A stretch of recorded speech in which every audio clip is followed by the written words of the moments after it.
जय श्री राम दोस्तों, आपका स्वागत हमारे चैनल पर। और आज की वीडियो में मैं दिखाऊंगा आपको अब तक की अपडेट कि कौन कौन सी गाड़ी पे हमारा कितना काम हुआ और क्या क्या कर रहे हैं। और साथ में जो है कुछ चीजें और एक्सप्लेन करूंगा मैं जो अपनी गाड़ियों में होने वाला है। और कुछ एक गाड़ी ऐसी है, जैसे ये वाली जो पीछे देख रहे हैं आप, ये क्रू कैब है और इसमें 3-4 ऐसे काम हुए हैं जो मैंने पहली बार ही किसी गाड़ी में किए हैं, वो भी क्रू कैब में।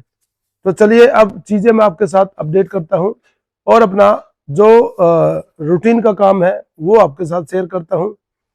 और दोस्तों, बहुत अच्छा रिस्पांस मिल रहा है और बहुत सारे भाइयों के कॉल भी आते हैं और काफी ऑर्डर भी हमारे जो कंफर्म होके और डन हो गए हैं। और इसीलिए इतना सब आप लोगों का प्यार देखते हुए हमने वर्कशॉप भी बड़ा किया है। और इसी दीवार के पीछे अपना दूसरा वर्कशॉप बन रहा है नए वाला। तो हम लोग शिफ्ट हो रहे हैं कितनी दूर, सिर्फ 9 इंच दूर। तो 9 इंच हमारी वर्कशॉप शिफ्ट हो रही है और अब वो वर्कशॉप नहीं रहेगी, अब वो ये समझ लो कि कैरावैन मैन्युफैक्चरिंग प्लांट बनेगा। तो अब वहां पर क्या है ना, इस वर्कशॉप में हमारी जो कैपेसिटी है वो 6 से 7 गाड़ियों की एक टाइम पे है और उस वाले वर्कशॉप में हमारी जो गाड़ियों की कैपेसिटी होगी वो 40 गाड़ियों की कैपेसिटी हमारी ऑलमोस्ट होगी। यूं मान लो टोटल गाड़ी मिलाकर के 50 गाड़ियां वहां खड़ी होने की जगह है। तो उसके बाद क्या फायदा होगा कि हमारे को जब ज्यादा जगह मिलेगी काम करने की तो हम लोग जो है काम फटाफट करेंगे। और आगे की मेरी यही प्लानिंग है कि ये जो कैरावैन का बनाने का टाइम है अभी ये काफी ज्यादा है, इसको कैसे करके हम लोग कम कर सकते हैं। तो उन्हीं कुछ पॉइंट्स पे मैं फोकस करे हुए हूँ और उनके ऊपर प्लानिंग चल रही है मेरी। तो उस वाली वर्कशॉप में ये वाली मेरी प्लानिंग एग्जीक्यूट करूंगा और कोशिश करूंगा कि गाड़ी को 2 से 3 महीने के अंदर बनाने की। तो उस चीज के लिए हमें बहुत मेहनत करनी पड़ेगी, बहुत सारी चीजें बदलनी पड़ेगी, बहुत सारे डिजाइन के भी चेंज फिक्स करने पड़ेंगे, स्टैंडर्डाइज करना पड़ेगा गाड़ी के कुछ चीजों को, और तभी हम वो चीज अचीव कर पाएंगे। प्लस कुछ जो जाल वाल जो बनता है, इसका जो स्ट्रक्चर आप देख रहे हो इस तरह का, ये स्ट्रक्चर का कुछ पार्ट हमें पहले ही तैयार करना पड़ेगा, तभी हम उस चीज को अचीव कर पाएंगे गाड़ी आने से पहले। ताकि जो क्या होता है कि गाड़ी का जो स्ट्रक्चर होता है ना वो ऑलमोस्ट सेम होता है, गाड़ियों का डिजाइन थोड़ा बहुत इधर उधर होता है, तो उसमें कुछ पाइप को हम छोड़ देंगे, उसके अलावा जो जो हम कर सकते हैं वो सारी चीजें हम करेंगे। तो उससे हमारा टाइमिंग जो है वो घटेगा। प्लस कुछ और चीजें हैं जो हम स्टैंडर्डाइज करेंगे, जो रेगुलरली हर योद्धा के अंदर लगती है, उन चीजों को हम पहले से ही बना करके रखेंगे। और इन छोटी छोटी चीजों से क्या होगा कि हमारा टाइम काफी कम हो जाएगा। तो उसी चीज के ऊपर हमारा आगे फोकस है। तो कैरावैन क्या है ना, आपका घर है और इसमें मैक्सिमम चीजें जो है ना सीक्वेंशियल होती है, पैरेलल चीजें कम होती हैं। तो अगर चीजें हम लोग पैरेलल करेंगे तो काम जो है ना डिस्टर्ब होगा। अब जैसे सपोज करो वेल्डर लगा हुआ है और अंदर कारपेंटर लगा हुआ है और बाहर पेंटर लगा हुआ है, ऐसा पॉसिबल ही नहीं है। रीजन क्या है, वो चीजें जो है ना डिस्टर्ब होंगी। काम अच्छा हो इसके लिए मैं जो क्या करता हूं, मैं सिक्वेंशियली काम करता हूं, step wise phase two phase काम होता है हमारी कैरावैन का। और उन चीजों में क्या होता है कि टाइम लगता है और कुछ प्रोसेस ऐसी होती है उसके बाद जो है ना, जैसे हमने कुछ काम किया उसके लिए छोड़ना पड़ता है हमें गाड़ी को 2 दिन 3 दिन, ताकि वो चीज अच्छे से सेट हो पाए। उससे क्या फायदा है कि आगे चल के गाड़ी में मेंटेनेंस इशू बहुत कम हो जाते हैं। और अगर हम जल्दी जल्दी में किसी चीज को बनाएंगे तो आप भी जानते हो कि जल्दी में बना हुआ चीज जो है ना उसमें मेंटेनेंस इशू बहुत आते हैं। तो इसलिए मैं थोड़ा सा ज्यादा टाइम लेता हूं। हालांकि ज्यादा टाइम लेना मेरे लिए नुकसान है, क्लाइंट के लिए भी नुकसान रहता है। क्यों, मेरे लिए यहाँ पर क्या है, जगह लिमिटेड है और हमें अगर एक गाड़ी को हम खड़ा रखेंगे 5 महीने 4 महीने तो क्या होगा कि दूसरी गाड़ियों की जगह नहीं मिलेगी, फिर हमें वर्क फोर्स ज्यादा नहीं लगा पाते। रीजन यही है कि एक गाड़ी के ऊपर दूसरी गाड़ी, फिर बगल में तीसरी गाड़ी, इस तरह से बहुत कंजेस्टेड हो जाता है। तो उससे हमारा वर्क की जो स्पीड है वो कम होती है। तो अब इन्हीं सारी चीजों को, इन्हीं सभी प्रॉब्लम्स को मैं आगे रिजॉल्व करूंगा और कैसे करके कि हम गाड़ी को फास्ट बना सके और बेहतर बना सके और मेंटेनेंस फ्री बना सके। साथ में बजट का भी ध्यान रखना है और लो बजट वाली गाड़ी भी होनी चाहिए। अब लो बजट की कोई डेफिनेशन नहीं होती, बट ये होता है हमारा कि भाई कम से कम जो पैसे में अच्छे से अच्छी गाड़ी बनाए। और अभी भाई सुबह के 6:30 बजे हैं और हमारी टीम काम करने आ चुकी है। तो आपको जो ना वीडियो में हम 9 बजे भी रात में काम करते हुए दिखेंगे, सुबह 6 बजे भी काम करते हुए दिखेंगे। दिन में पूरा दिन काम करते हैं। 1 मिनट रोकना भाई, वीडियो बन रही है ना, तो थोड़ा हथियारों को रोको तभी आवाज आएगी। तो हम लोग भाई सुबह से लेके 6 बजे से लेके और रात के 9 बजे तक काम करते हैं पूरे डेडिकेशन के साथ। और ये देख रहे हो, ये रामफल मिस्त्री हमारा। हम काम करते हैं, अच्छा बढ़िया करते हैं। मालिक का नाम होगा हमारे का, गाड़ी आएंगी, काम करेंगे बढ़िया। ये हमारा भाई जानी लीवर है हमारी कंपनी का। मस्त बंदे हैं भाई, यहाँ एक से बढ़ के एक है। और अभी मैं ना आपको इस गाड़ी का दिखाता हूँ कि इस गाड़ी में हमने क्या क्या स्पेशल किया है। और इधर आप देख रहे हो ये हमारी एक्सपेंडो है और ये पूरी आप देख रहे होगे बंद है। अब इस पे फोकस करते हैं। ये है हमारी क्रू कैब और इसमें हमने 2-3 चीजें नई इंट्रोड्यूस करी है, वो मैं आपको अभी दिखाता हूँ। अब इस गाड़ी की अगर बात करें तो ये है क्रू कैब और इसमें जो एंट्री है वो हमारी साइड से एंट्री है, लेफ्ट साइड से एंट्री है। और इसमें 2-3 चीजें हमने क्या की है। सबसे पहली बार कोई ऐसी गाड़ी बन रही है हमारी जिसमें लेफ्ट से एंट्री है डोर की और पीछे प्लेटफॉर्म भी है। तो इसमें ये पीछे की तरफ पूरा प्लेटफॉर्म बनेगा और अंदर से जो है डायरेक्ट प्लेटफॉर्म पे आने की एंट्री रहेगी और दरवाजा हमारा लेफ्ट साइड में रहेगा। तो एक तो ये नया चेंज है जो कि किसी भी क्रू कैब में मैं पहली बार कर रहा हूँ।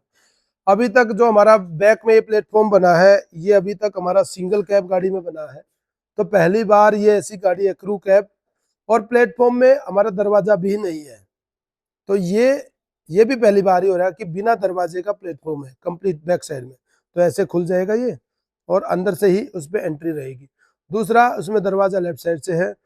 तीसरा, इसमें हमने एक नई चीज इंट्रोड्यूस की है जो है हमारा कैसेट एसी।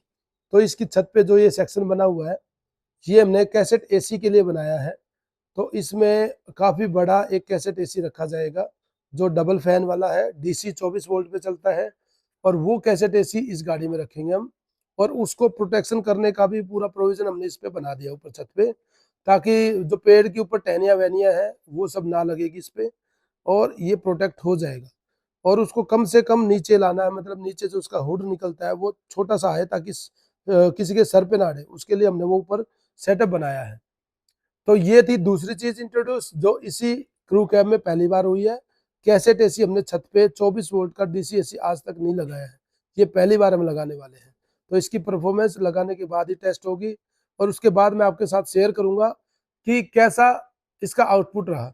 प्रैक्टिकली देखूंगा एक एक चीज चला करके कि भाई हमारी बैटरी के ऊपर कितना ये बैकअप निकालता है, कितनी पावर कंजप्शन करता है। क्योंकि थ्योरी में तो ये बहुत कम लाइट ले रहा है, लेकिन प्रैक्टिकली इसको चला के देखेंगे कि ये लगातार, जैसे अब पूरी नाइट एसी चलता है, जो इन्वर्टर एसी होता है वो रात में क्या करता है, शुरू में 1 घंटे ज्यादा एनर्जी खाता है, उसके बाद वो फिर सुबह तक बहुत कम एनर्जी लेता है।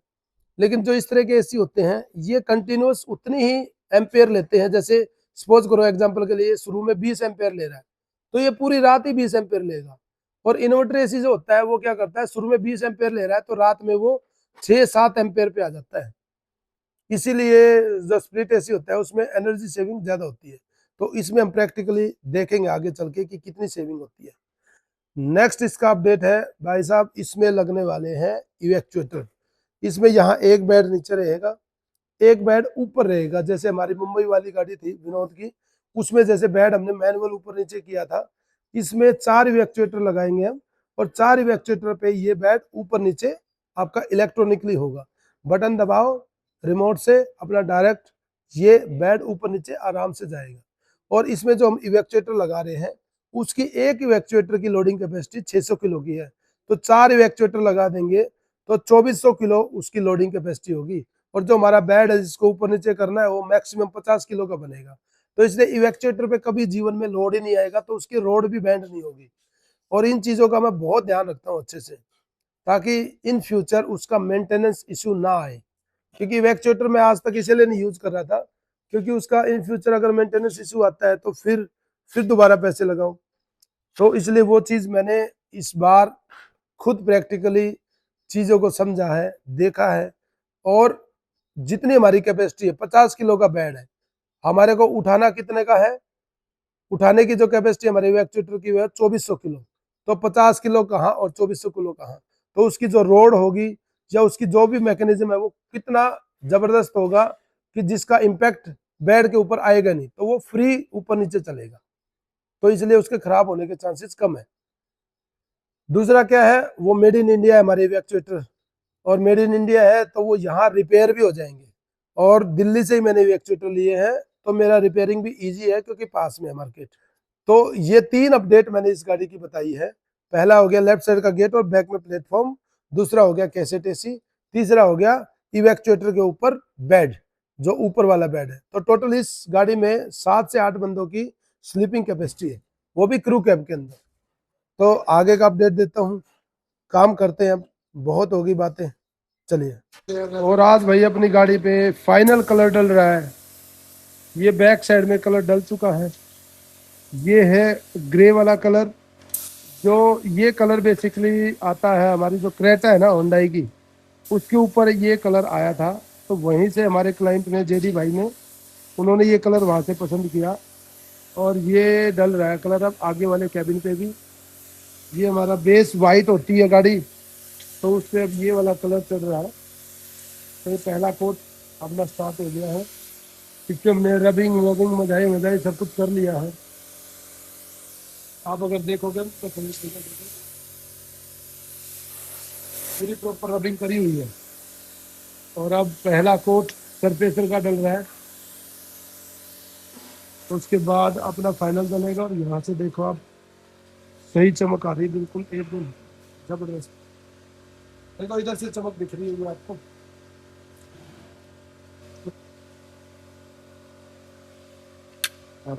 और पेंट का काम पूरा तसल्ली पूर्वक किया जाता है। देखो मैं बिल्कुल उसी से दिखाऊंगा, ग्लोसी पेंट है और पीयू का पेंट है। चमक देख सकते हो, क्योंकि यहाँ तो क्या ना छाया है, इधर चमक नहीं आएगी।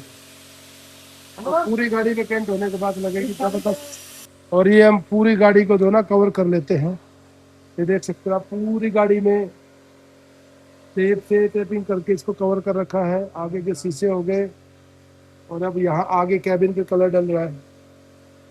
और इस पे जो ना साइड में ब्लैक पट्टी होएगी, और नीचे की साइड भी ब्लैक पट्टी होएगी। उसके बाद ब्लैक के बाद तो ये गाड़ी और अच्छी खिलेगी।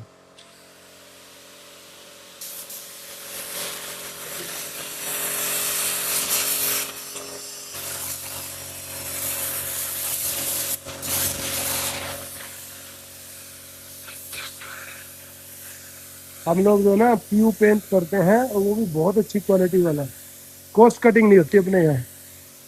मैं चाहूँ तो इस पे काफ़ी कुछ पैसे बचा सकता हूँ। हर आइटम पे अगर थोड़ा थोड़ा कॉस्ट कटिंग भी करूँ ना, और काफ़ी कुछ पैसे उस पर बच सकते हैं। और साइनिंग भी आप बता नहीं सकते फिर, क्यों कोई भी कस्टमर देख के नहीं बता सकता कि यहाँ पर कौन सा पेंट लगा है।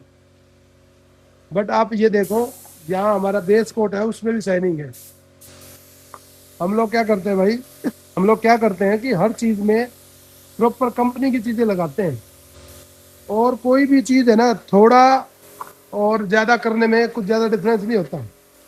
अब लोग अगर थोड़ा थोड़ा कॉस्ट कटिंग करें, जैसे इंटीरियर में कुछ कॉस्ट कटिंग, कुछ कलर में, कुछ इलेक्ट्रिसिटी में, कुछ हमारा एक्सटीरियर में, कुछ बॉडी बनाने में, तो मैं चाहूँ तो ना करते भी 2 लाख रुपए एक्स्ट्रा मैं बचा सकता हूँ। बट मैं नहीं बचाता। मैं प्रेफर करता हूँ कि काम ऐसा हो कि ये गाड़ियाँ 20 साल 25 साल आराम से टिके, और वो भी कम मेंटेनेंस के साथ आप लोग कैंपिंग का एंजॉय ले सकें। तो कहने की बात ये है कि चाहूँ तो मैं हर चीज़ में कॉस्ट कटिंग कर करके काफ़ी सारे पैसे बचा सकता हूँ। और जो जो क्लाइंट हमारे हैं, जो हमारे पास गाड़ियाँ बनवा रहे हैं, ये उनको पता है कि उन्होंने देखा हमारा काम, हम लोग कॉस्ट कटिंग नहीं करते, और इसीलिए मुझे कम पैसे बचते हैं। बट पैसे के पीछे नहीं भागता मैं काम के पीछे भागता हूँ। और इसी का नतीजा है कि हमारा जो गाड़ी जब बन के निकलती है, परफेक्शन लेवल पूरा टॉप पे होता है। अभी मैं हर गाड़ी में क्या है ना, हर चीज़ को इम्प्रूव करने की कोशिश कर रहा हूँ। जो पिछली गाड़ी होती है उससे कुछ ना कुछ और अच्छा अगली गाड़ी में करने की कोशिश रहती है। ये नहीं है कि पिछली गाड़ी में हमारी गलतियां हुई है, बिना गलतियां करे भी उसी काम को और बेहतर तरीके से कैसे कर सकते हैं वो मैं पूरी कोशिश करता हूँ। और पूरी हमारी टीम भी पूरी ये कोशिश करती है और पूरा निगरानी में हर चीज का काम होता है। अब जैसे ये हमारा पेंटर है भाई, ठेकेदार। जय हिंद, जय श्री राम। अब ये पूरा साथ में एक एक चीज खड़ा होके साथ में करवाता है, क्योंकि अगर इसने अच्छा काम नहीं किया तो मैं दोबारा करा लूंगा।